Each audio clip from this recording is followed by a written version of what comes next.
জনপ্রিয় ছোট পর্দার অভিনেত্রী তানিয়া বৃষ্টি হঠাৎ অসুস্থ হয়ে হাসপাতালে ভর্তি হওয়ার খবরে সবিজ অঙ্গনে নেমে এসেছে উদ্বেগের ছায়া। পরিবার সূত্রে জানা গেছে, কিছুদিন ধরে শারীরিক জটিলতায় ভুগছিলেন তিনি। অবস্থার অবনতি হলে দ্রুত রাজধানীর একটি বেসরকারি হাসপাতালে ভর্তি করা হয়। চিকিৎসকরা জানিয়েছেন, তার শারীরিক অবস্থার বিভিন্ন পরীক্ষা নিরীক্ষা সম্পন্ন হয়েছে এবং প্রয়োজনীয় চিকিৎসা চলছে।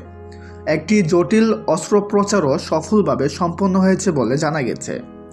তবে পরবর্তী কয়েকদিন তার জন্য খুবই গুরুত্বপূর্ণ, তাই তাকে নিবিড় পর্যবেক্ষণে রাখা হয়েছে। হাসপাতালে শয্যাশায়ী অবস্থায় থাকা এই অভিনেত্রীর জন্য সহকর্মী, ভক্ত ও শুভাকাঙ্ক্ষীরা সামাজিক যোগাযোগ মাধ্যমে দোয়া ও শুভকামনা জানাচ্ছেন।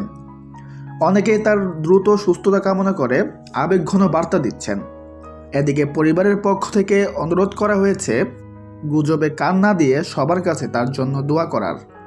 সর্বশেষ পাওয়া তথ্য জানা গেছে, তিনি এখন শঙ্কামুক্ত থাকলেও পুরোপুরি সুস্থ হতে কিছুটা সময় লাগবে।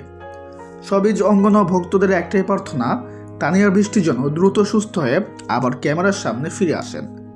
তো ভিউয়ার্স, এই বিষয়ে আপনার কি মতামত কমেন্টে জানাতে পারেন। সবাই ভালো থাকবেন, ধন্যবাদ।